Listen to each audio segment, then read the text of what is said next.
یا افغانستان کابل. توجه وکړئ د دې ساعت خبرونه نطاقت نجیب شفاکر ليلما د خبرونو لنډیز. د وزیرانو شورا د اجرایه کمیټې رئیس سلطان علي کشمند او د هغه سره هیئت د بلخ ولایت د کتنې په پای کې نن د جوزجان ولایت د مصالحو قواو د متقابلو ګزارونو له امله په تېرو څلورو کال زموږ د هېواد او خلکو د دښمنانو یو څو اویا تنه د هېواد په ځینو سیمو کې ځپل شوي او د هغوی یو زیات شمېر وسلې مهمات او پټځایونه ویجاړ شوي. د ګلبدین او رباني د افراطي ډلو د غچ اخیستونکو نښتو او بریدونو په دوام د وردګو ولایت په مربوطاتو کې د سیالو ډلو په لسګونو تنه افراد وژل شوي دي.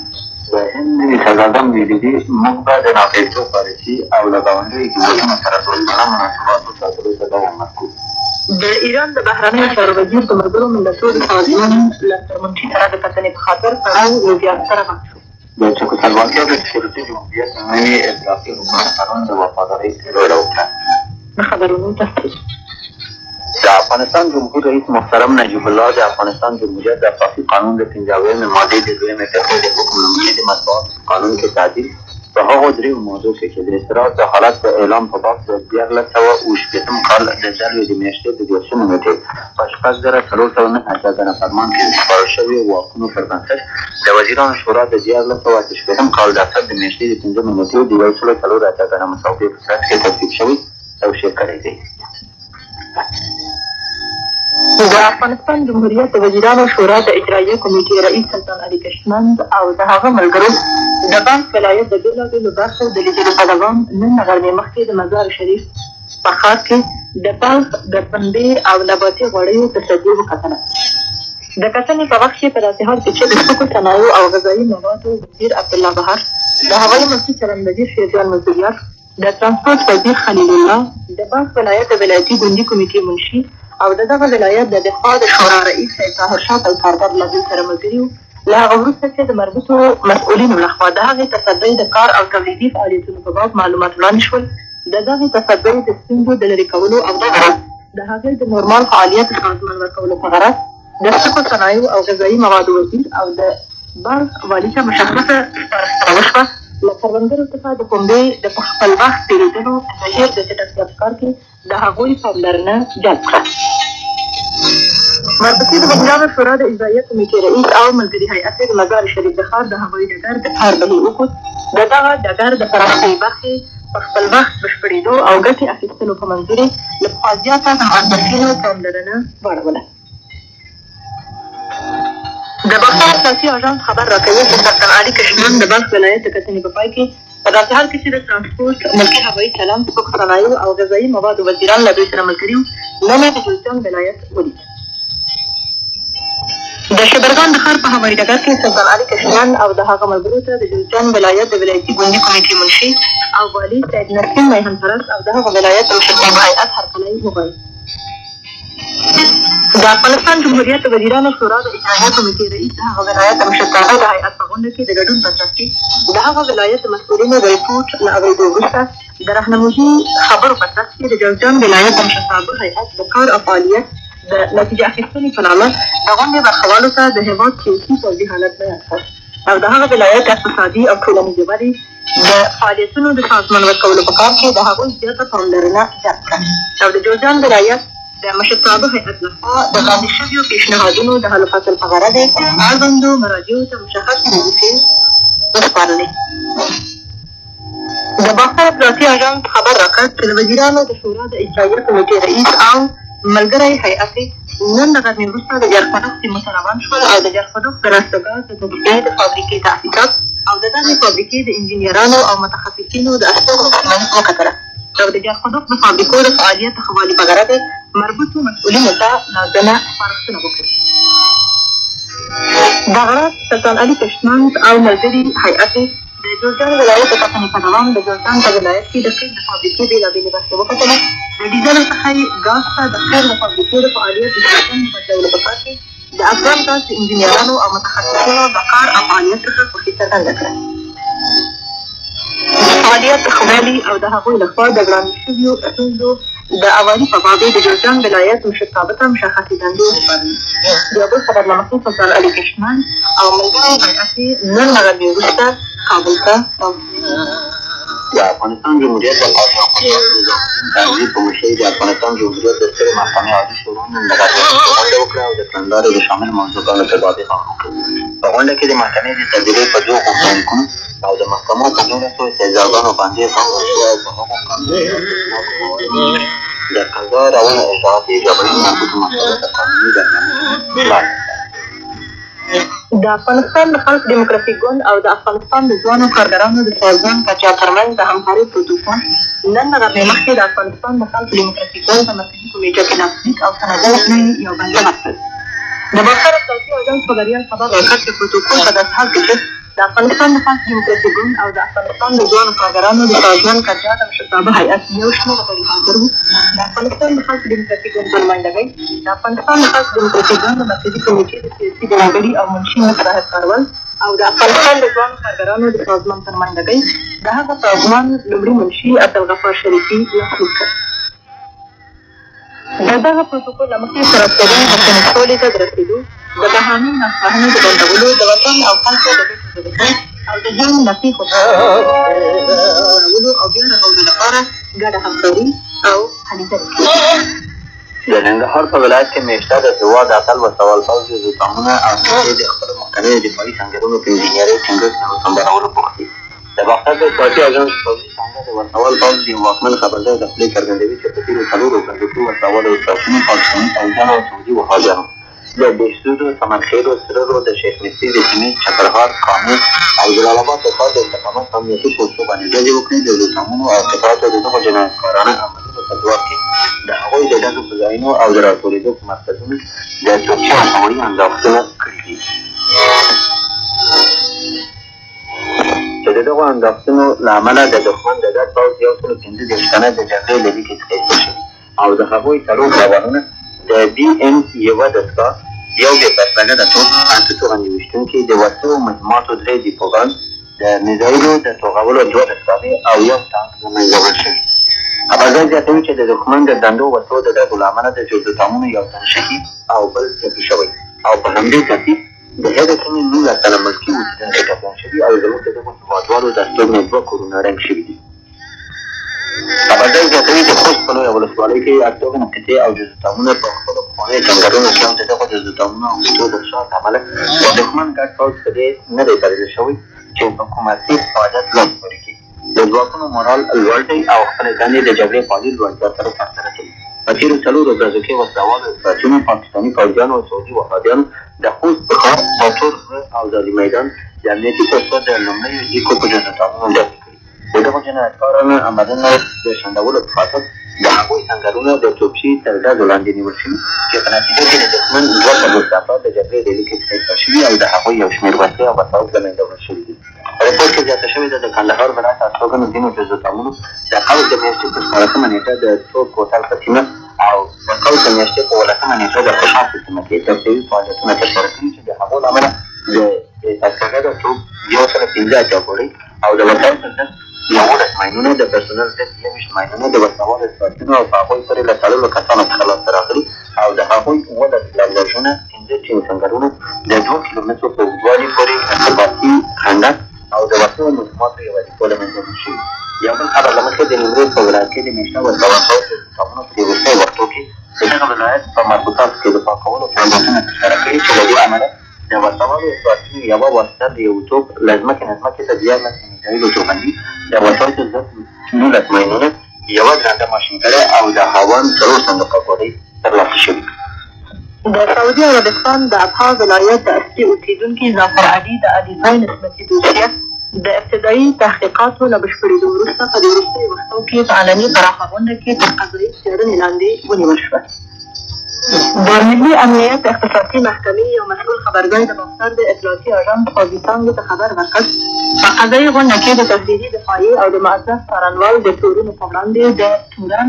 د شفاهي څرګندونو له اورېدو وروسته او د قضیې د شهودو او د نورو مثبتو مدارکو د څرګندېدو په پام کې نیولو سره ثابته شوه چې ظفر علي د علیزی مخکې د سعودي عربستان په استخباراتي سازمان کې جذب شوی او د جاسوسي د عملونو او د افغانستان د امنیت د وسلوالو فعالیتونو د ترسره کولو په مقصد د سعودي وهابیانو د وسلوالو ډلو په ترکیب کې د پاکستان له لارې په غیر قانوني او پټه توګه د افغانستان خاورې ته راغلی دی. د سعودي تعلیمات او د وسلو استعمالول زده کړي او د خالص افراطي ډلې په وسلوال بلد کې په کلاشنکوف سره وسلوال شوی دی او د ننګرهار ولایت په یوه سیمه کې له امنیتي قواو سره په وسلواله نښته کې له ټپي کېدو وروسته نیول شوی دی. ظفر علي د قضایاو د څېړنې په بهیر کې خپل منسوبو شمارونو بشپړ اعتراف کړی او د سعودي وهابیانو وسلوال او ورانکار فعالیتونه چې پخپله د هغو له جملې څخه دی د ننګرهار ولایت په مربوطاتو کې په تفصیل سره څرګند کړي دي. د محکمې قضایي هیئت د دغو مواردو او د 221 273 موادو د حکمونو په اختلاف او د جزایي اجراءاتو د قانون د 215 مادې د وروستۍ فقرې په پام کې نیولو سره د دعوا د دواړو خواوو په حضور او د رایو په اتفاق د سعودي عربستان د ابها ولایت اوسېدونکي ظفر علي د علي زوی د جاسوسي د جرمونو د کولو په دولتي ضد وسلوالو ډلو کې د ګډون او دښمن ته د مرستې له امله د افغانستان جمهوریت د داخلي او خارجي امنیت په خلاف د جرمونو د قانون د 215 او 23 موادو د حکمونو د صراحت په نسبت په بنسټ د جزا د قانون د 155 مادې په پام کې نیولو سره د نیولو د لومړۍ نیټې په اعتبار یعنې د 1388 کال د سرطان د میاشتې د 20 نیټې څخه په 19 کاله بند په مجازاتو محکوم کړ. دغه حکم د جزایي اجراءاتو د قانون د صادر له حکمونو او د افغانستان جمهوریت د محاکمو د تشکیل او صلاحیت د قانون له صراحت سره سم قطعي او وروستی نه دی. د دعوا دواړه خواوې کولی شي په قانوني ټاکلي وخت کې د خپل استئناف له حق څخه استفاده وکړي. د غلو یوه وسوله ډله چې څه موده مخکې د معذبو امنیتي کسانو لخوا د خلکو د شتو د لوټولو په تور او د کابل په خاطر په وسوالې غلا لاس په لاس نیول شوې وه. په دې وروستیو وختو کې د ملي امنیت په اختصاصي محکمه کې په قانوني توګه محاکمه او مجازات شول. د ملي امنیت اختصاصي محکمې او خبرځای د باختر د اطلاعاتي او سعودي تاریخ خبر ورکړی د غلو نسبتي دوسیه چې د لومړیو څېړنو د بشپړېدو وروسته په دې وروستیو وختونو کې محکمې ته سپارل شوې وه او د څېړنې په وخت کې ثبوت شوه چې هغوی د امنیتي موظفینو په نوم د عسکري یونیفورم او هویت په استفاده د کابل ښار د شریفو اوسېدونکو په کورونو باندې په وسلواله لوټمارۍ او غلا لاس پورې کړي او د هغوی شته یې لوټ کړي دي، لکه چې دغه ډله د سنبلې د میاشتې په 22 نیټه د خزانه نومي د درېیمه برخې اوسېدونکی د حاجي محمد عمر په قربانۍ له وسلوالې غلا وروسته له غلا شوو مالونو یعنې د 2,315,540 افغانیو نقد پیسو یوه اندازهګانې په غلا کولو د هغوی د سپرلۍ له والګا موټر او تودو وسلو سره په میوند باډ کې د تېښتې په وخت کې لاس په لاس ونیول شوه. د قضایي لازم کار نه وروسته د دغو غلو په باب د محکمې حکم د ماده څارنوال د اتهامنامې په وړاندې د تورنو کسانو د تحریري دفاعي او شفاهي څرګندونو د قضیې د تاواني شوو کسانو او شاهدانو د څرګندونو او د نورو مثبتو مدارکو راغوښتلو ته د جزایي اجراءاتو د قانون 221 موادو او د 215 مادې د وروستۍ فقرې د حکمونو په رعایت د دعوا د دواړو خواوو په حضور او د رایو په اتفاق د افغانستان د جمهوري دولت په نامه په لاندې شاهي سره صادر شو. لومړی د غلام دستګیر زوی محمد فاروق د کابل ښار د لومړۍ ناحیې د عاشقانو عارفانو اوسېدونکی د وسلوال اغلا د جرم د کولو له امله د جزا د قانون د 455 مادې د حکم د صراحت په اساس د 10 کلونو په بعد. دوهم د شاه محمد زوی شیر محمد د لومړۍ ناحیې د شوربازار اوسېدونکی او د خان محمد زوی نیک محمد د کابل ښار د لومړۍ ناحیې اوسېدونکی هر یو د وسلوال اغلا د جرم د کولو د جزا د قانون د 455 مادې د حکم د صراحت له مخې د 12 کلونو په بعد. درېیم د شمس الدین زوی احمد رشاد د کابل ښار د 9 ناحیې د خودخیلو د کلي اوسېدونکی د وسلوال اغلا د جرم د کولو له امله د جزا د قانون د 455 مادې د حکم د صراحت په اساس د 14 کلونو په بعد محکوم شول چې د هغوی د نیولو د نیټې د پیل په اعتبار د محاسبې وړ دي. په همدې ډول د جزا د قانون د 6 مادې د حکم د صراحت سره سم له دغو غلو څخه هر یو د غلا شویو مالونو جبران کولو ته په خپله ونډه سره د قضیې تاواني شویو کسانو ته مکلف دي چې د محکمې په حکم کې تثبیت او مشخص شوي دي. دغه حکم د جزایي اجراءاتو د قانون د تعدیل د صراحت او د افغانستان جمهوریت د محاکمو د تشکیلاتو او صلاحیت د قانون له مخې قطعي او وروستی نه دی. د دعوا دواړه خواوې کولی شي په قانوني ټاکلې موده کې د استئناف غوښتنې له حق څخه استفاده وکړي. د دولتي امنیت وزارت ارګانونو د پاکستان تر ملاتړ لاندې افراطیانو د تروریستي او ویرونکو کړنو د مخنیوي په خاطر نن د چکري په مربوطاتو کې تصفیوي فعالیتونه وکړل. د بخار د اطلاعاتي اعظم فوزي خان خبر راکوي د دغه فعالیت په ترڅ کې د وسایطو ضد مهمانونه 4 کیمیاوي لاسي بمونه د ټانک ضد 2 لاسي بمونه د پرسونل ضد 5 مایلونه 1 کیلوګرام اوربلونکي مواد او 2 کیلوګرامه چاودېدونکي مواد چې د امریکا د متحده ایالاتو او پاکستان د دولتي تروریزم د پلان له مخې زموږ د مسلمانو او دیندارو هېوادوالو د ویجن کولو په خاطر د چکري په سیمه کې د هغوی د نوکرانو په واسطه ځای په ځای او پر شوي دي. د سیمې د سوله دوستو خلکو په هر اړخیزې همکارۍ سره کشف او ولیکل شول. د ژمنې د موافقه لیکونو له مندرجاتو څخه د پاکستان د پوځي مقاماتو څرګندې سرغړونې نن له غرمې وروسته په کابل کې د ملګرو ملتونو د ښو هڅو له هیات سره د بهرنیو چارو وزارت د رابط ریاست د 988 ګڼلیکونو په ذریعه د ملګرو ملتونو د ښو هڅو د هیات پاملرنې ته ورسول شوې. په لیکونو کې د جنوب د موافقه لیکونو له مفرداتو په تېره بیا د هغه د لومړۍ ګڼې سند د دویمې مادې د مفرداتو څخه د پاکستان د 21 څرګنده سرغړونو په باب مستند او نه انکار کېدونکي شواهد د ملګرو ملتونو د ښو هڅو هیات ته وړاندې شوي او غوښتنه شوې ده چې د پاکستان دغه څرګندې سرغړونې د جنوب د موافقه لیکونو د 4مې ګڼې سند د اووم پاراګراف له اټکل سره سمې وڅېړل شي او نتیجې په ممکنې چټکتیا سره اړوندو اړخونو ته وسپارل شي. دغه راز د بهرنیو چارو وزارت ثابت دفتر خبر راکوي چې د جنوب د موافقه لیکونو د انعکاس د پیل څخه تر اوسه د 988 لیکونو په ذریعه د پاکستاني مقاماتو د سرغړونو ټول 7603 اسناد مورد په کابل کې د ملګرو ملتونو د ښو هڅو د هیات پاملرنې ته رسول شوي. د ګلبدین او رباني د افراطي ډلو د غچ اخیستونکو نښتو او بریدونو طالبان په دې وروستیو وختو کې د وردګو ولایت په مربوطاتو کې د سیالو ډلو ترمنځ د یو بل په خلاف سختې وسلوالې نښتې شوي دي. د باختر د اطلاعاتي اعظم فوزي څانګه خبر راکوي د دغو نښتو له امله د خپلمنځي اختلافونو او د خلکو د ورک شویو مالونو له ویشلو نه راپیدا شوي دي. د رباني د افراطي ډلې 10 تنه افراد او د ګلبدین د افراطي ډلې 10 تنه افراد وژل شوي دي او له دښمنو ډلو نور 30 تنه ټپیان شوي دي. د کابل ګارنیزیون د عمومي قومندانۍ خبر کړه د افغانستان جمهوریت د وسوال پوځ اعلی قومندانۍ د امر له مخې د وسوال پوځ او په وسواله توګه د قومي او منطقوي قطعو د منصوبینو تګ راتګ او د غرض د رخصت او یا د موقتي خدمت د قانوني اسنادو پرته تګ راتګ د کابل په ښار کې منع شوی. سرغړونکي د کابل ګارنیزیون د عملیاتي ډلو لخوا نیول کېږي او د پوښتنې لپاره مسؤلو مراجعو ته سپارل کېږي. لکه چې نن هم د وسوالو قطعو د زندانونو له منصوبینو څخه 9 تنه وسوال او 8 تنه بې وسلې کسان چې د وسوال پوځ اعلی قومندانۍ د اقداماتو خلاف د عمل کوي ونیول شول او د قانوني پوښتنې لاندې دي. د کابل ګارنیزیون عمومي قومندانۍ یو ځل بیا د وسوال پوځ او د قومي او منطقوي قطعو منصوبینو ته خبر ورکوي چې د وسوال پوځ اعلی قومندانۍ خبرتیا په کلکه په پام کې ونیسي له سرغړونکو سره قانوني چلند. د امریکا غږ راډیو د یو شمېر کارپوهانو له خوا د پاکستان د کورني حالات په اړه وایي چې په پاکستان کې د ډیموکراسۍ د ټینګښت ان له یو کال تېرېدو وروسته تر اوسه هم د پاکستان پوځ او پوځیان د هغه هېواد په سیاسي چارو کې ډېر مهم او حیاتي رول لوبوي. د امریکایي کارپوهانو د وینا له مخې د پاکستان صدراعظم بېنظیر بوټو په دې واقعیت ډېره ښه خبره ده چې پوځیان کولی شي هره شېبه چې وغواړي په سیاسي ډګر کې اقدام وکړي.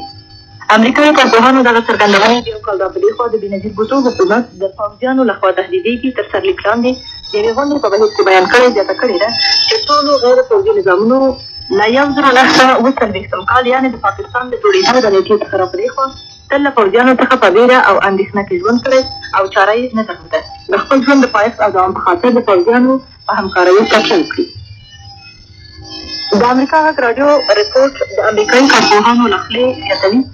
همدا اوس د پاکستان د پوځ لوی جنرال اسلم بیگ د پخوا په څېر له قدرت او واک څخه لکه د یو پاچا په څېر برخمن دی. د هند صدراعظم وی پونسینګ د امریکا د متحده ایالاتو د ټایمز له مجلې سره د خپلې مرکې په ترڅ کې څرګنده کړه موږ باید د ناپېژندو پالیسي او له ګاونډیو هېوادونو سره د دوستانه مناسباتو ساتلو ته دوام ورکړو. د زیاته کړه د هند حکومت پر له نیپال سره د اړیکو د ښه والي په خاطر هلې ځلې وکړي او د غرض له سریلانکا نه د هندي سرتېرو د پړاو په پړاو ستنېدو لپاره د سریلانکا له مقامونو سره په ګډه کار وکړي. د هند صدراعظم پنجاب جموں او کشمیر له حالات سره د تماس په ترڅ کې وویل د دغو سیمو ستونزې حل به د دولتي دفترونو له لارې ترلاسه نه شي بلکې خپلو خلکو پرځنې کولی شي هغه حل کړي. ټینګار وکړ بېوزلي تر اوسه پورې سره اقتصادي ستونزه ده چې هند ورسره مخامخ دی. زموږ زیاتره خلک تر اوسه هم په عادي فقر او په ټیټې سطحې کې ژوند کوي. د زیاته کړه دغه حالت به په زیاتو تخصصاتو سره چې د بېوزلۍ طبقې د ژوند لګښتونه پورته کړي ښه شي. نړیوالو خبري منابعو د هند د مقاماتو لخوا خبر ورکړی دی چې د هند د کورنیو چارو د وزیر محمد سعید د 23 کلنې لور رابعې د خوشي کولو لپاره خبري روان دي. یوې ډلې چې ځان په اصطلاح د کشمیر د ازادۍ جبهه بولي د دغې تښتونې مسؤلیت په غاړه اخیستی دی. دغه ډله وایي که چیرې هند د دغې ډلې 15 تنه غړي خوشي نه کړي رابعه سعید به ووژل شي. د هند د مقاماتو له خولې خبر ورکړل شوی دی چې د ډلې له فعالینو سره خبرې یو نازک پړاو ته رسېدلي دي. د شوروي اتحاد مشر میخایل ګرباچوف پرون ګریګوري ګیسي ته د آلمان د متحده ټلویزیون د رئیس په توګه د هغه د ټاکل کېدو له امله مبارکي وویله. د شوروي اتحاد مشر د ګیسي د بریالیتوب د مبارکۍ د پیغام په ترڅ کې هغه او ټولو هغو کسانو ته د بریالیتوب هیله کړې چې د آلمان د ډیموکراتیک جمهوریت د خلکو د ګټو او سوکالۍ او د هغې ټولنې د ډیموکراتیکو نوښتونو درناوی کوي. د شوروي اتحاد د بهرنیو چارو وزیر ادوارد شورناسي د امریکا د سی بي اس د ټلویزیوني شبکې سره د مرکې په ترڅ کې پرون څرګنده کړه شوروي اتحاد نور نو د امریکا متحده ایالات په یو مخالف په توګه نه ګڼي او دغه مسأله په څرګنده توګه اعلاموي. دغه هېواد تیار دی د شوروي امریکا له اړیکو په باب د مخکینیو نظریو څخه د دایمي مخالفینو ترمنځ د اړیکو په توګه صرف نظر وکړي. ده وویل شوروي اتحاد چمتو دی د پوځي اړخ په شمول د امریکا له متحده ایالاتو سره همکاري وکړي. شورناسي وویل دغه مفکوره چې په مالټا کې د دغو دوو هېوادو د مشرانو د کتنې په ترڅ کې د شوروي مشر میخایل ګرباچوف لخوا د امریکا د متحده ایالاتو جمهور رئیس جورج بوش ته څرګنده شوې د دغې کتنې د ارزښت ښکارندوی دی. ده وویل که چېرې امریکایان خپل دښمنان ونه بولو او دغه کار د امریکا د خلکو او د دغه هېواد د ادارې له غوښتنې سره سمون ولري باید خپلې اړیکې په دغه نوي پړاو کې په نوي چلندونو سره ټینګې کړو چې په اقتصادي سوداګرۍ ساینس او ټکنالوژۍ او بشري برخو کې پراخې همکارۍ تأمین شي. شورناسي زیاته کړه د امریکا په متحده ایالاتو کې مې د خپلې استوګنې په وخت کې د شوروي اتحاد د اقتصادي پوتنسیال په باب یو اړخیزه نظریې درک کړي دي. د ټینګار وکړ هغوی اکثرا فکر کوي موږ له یوې ناوړه پېښې سره مخامخ یو. د دوی دغه ډول فکر له اشتباه ډک او سم نه دی ځکه چې موږ پیاوړی پوتنسیال او اقتصادي ټینګ بنسټ لرو. په اوسني وخت کې مو د اقتصادي همکاریو او د اقتصادي چارو د تنظیم نوی میکانیزم رامنځته کړی دی چې په نتیجه کې د شوروي اتحاد خلک د خپلو کارونو له نتیجې سره سیاست نه کوي. د چین ستر سیاستپوه دینګ شاوپینګ د چین او د امریکا د متحده ایالاتو د اړیکو د ښه والي ملاتړ وکړ چې په چین کې د وروستیو نارامیو د منځته راتلو په ورځو کې کړکېچن شوي. د امریکا د متحده ایالاتو د ملي امنیت سلاکار برنس اسکوکرافت سره د خبرو په بهیر کې پرون په پیکینګ کې وویل چې په دې لیده چې د امریکا له متحده ایالاتو سره همکارۍ ته پراختیا ورکړي ځکه دا کار په نړۍ کې د سولې او ثبات لپاره ضروري دی. اسکوکرافت چې په دې خبرو کې د چین لوري ته د شوروي امریکا د مشرانو د وروستۍ غونډې د نتیجو په باب معلومات ورکول له چین سره د اړیکو په پراختیا کې د خپل هېواد په علاقمندۍ باندې ټینګار وکړ. پخوا د امریکا د متحده ایالاتو د ملي امنیت سلاکار د چین د صدراعظم لی پینګ او د بهرنیو چارو وزیر چیان چیچن سره هم کتلي وو. د امریکا هیات پرون په چین کې خپل دوه ورځنی سفر پای ته ورسولی. د ایران د بهرنیو چارو وزیر علي اکبر ولایتي پرون نیویارک ته روان شو چې د ایران او عراق د جګړې د بندولو په ارتباط د ملګرو ملتونو د سازمان د امنیت شورا د 1598 ګڼه پریکړلیک د تطبیق د لارو چارو په باره کې د ملګرو ملتونو د سازمان له سرمنشي حافظ پزشکیار سره وګوري او خبرې اترې ورسره وکړي. د عراق د صدراعظم مرستیال او د بهرنیو چارو وزیر د شنبې په ورځ د همدې مقصد لپاره نیویارک ته تللی دی. د تهران راډیو د ولایتي له خولې خبر ورکوي دوی له تهران نه نیویارک ته له روانېدو مخکې ژمنه وکړه د دې لپاره چې د خبرو دغه ډول ګټور ثابت شي هر ورځ هلې ځلې به په کار واچوي. زیاته کړه ایران به د ملګرو ملتونو د سازمان د امنیت شورا د 1598 ګڼه پریکړلیک د تطبیق لپاره هڅه او هڅه وکړي. د ملګرو ملتونو د سازمان سرمنشي په دې وروستیو وختو کې خپل ځانګړی استازی جان الیاسن د کاګاکت سره په عملیات کې بغداد او تهران ته واستاوه او د عراق وزیران د بهرنیو چارو وزیرانو ته یې بلنه وکړه چې د دواړو هېوادونو ترمنځ په خبرو کې د خنډ د لرې کولو په مقصد نیویارک ته سفر وکړي. د فلسطیني هیات غړي احمد ابو سالم چې د افریقا اسیا له خلکو سره د شوروي اتحاد د کمیسیون په بلنه هغه هېواد ته تللی پرون د تاس د خبري اژانس سره په مرکه کې څرګنده کړه د فلسطین د خلکو له روا مبارزې سره د ملګرو ملتونو سازمان او د نړۍ د عامه افکارو د اړخیز ملاتړ سره دی. د زیاته کړه د فلسطین خلک د مشرکي بشریت سره یو ځای د اسرائیلو د اشغال پر خلاف د فلسطینیانو د پاڅون دویمه کلیزه حمایت د دغه پاڅون هدف د خپلواکۍ د حقاني او د فلسطین د خپلواک دولت جوړول دي. احمد ابو سالم یادونه وکړه موږ نه جګړه غواړو او نه قرباني، بلکې موږ پیشنهاد کوو چې د رغنده دیالوګ او له سیاسي عادلانه حل لارې نه سولې ته ورسېږو. زه څرګنده کړه د فلسطین د مسلې د حل لپاره یوازې منل شوې لاره د ملګرو ملتونو سازمان تر نظر لاندې د منځني ختیځ په باب د فلسطین د ازادي غوښتونکي سازمان په شمول له ټولو اړوندو اړخونو د یو نړیوال کنفرانس جوړې کړي، ځکه چې په نړیوالو حالاتو کې او د ختیځ او لویدیځ تاریخو کې اوسنی ښه والی له سیاسي لارې نه د فلسطینیانو د خپلواکۍ د حق د تامین او په سیمه کې د سولې د ټینګښت لپاره ښه شرایط برابر کړي دي. د نړیوالو خبري منابعو د ریپورټونو له مخې په بیروت کې د لبنان د مسیحیانو او مسلمانانو ترمنځ یو شنډېږونکی معتدلي شوي دي. نښتې د ښار په جنوبي برخه کې شوي، په هغه ځای کې د مسیحیانو پوځي قمندان د لبنان د جمهور رئیس روبیات هراوي د اوامرو په خلاف د جمهوري ریاست ماڼۍ اشغال کړې ده. د بیروت په حملو کې د ښار د ګاونډ پوسټ ټاکل شوی جګړه هغه وخت شوې چې د عربو د ټولنې منځګړو د دغې لانجې د پای ته رسولو لپاره خبره څرګنده کړې ده. د عربو د همکارۍ د شورا د هغو هېوادونو یعنې د مصر، عراق، اردن او د یمن د عربي جمهوریت د خبري اژانسونو رئیسانو پرون په قاهره کې غونډه وکړه. د مصر د مینا د خبري اژانس رئیس او د اداري شورا رئیس مصطفی نقیب ژورنالیستانو ته څرګنده کړه د دغې غونډې برخوال د دغو څلورو هېوادونو د یو متحد خبري سرویس د جوړولو او د خپلو هېوادونو د اژانسونو د فعالیتونو د سمون او یووالي په باب خبرې اترې کوي. د چکسلواکیا د سوسیالیستي جمهوریت نوي ائتلافي حکومت پرون په پراګ کې د یو لړ مراسمو په ترڅ کې د وفادارۍ جوړه وکړه. د نوي حکومت رئیس ماریان کالفا د چکسلواکیا د کمونېست ګوند غړی دی. د کمونېست ګوند غړی والټر کوماري او غیر هندي جان تورنوکوسکي د صدراعظم د مرستیالانو په توګه ټاکل شوي.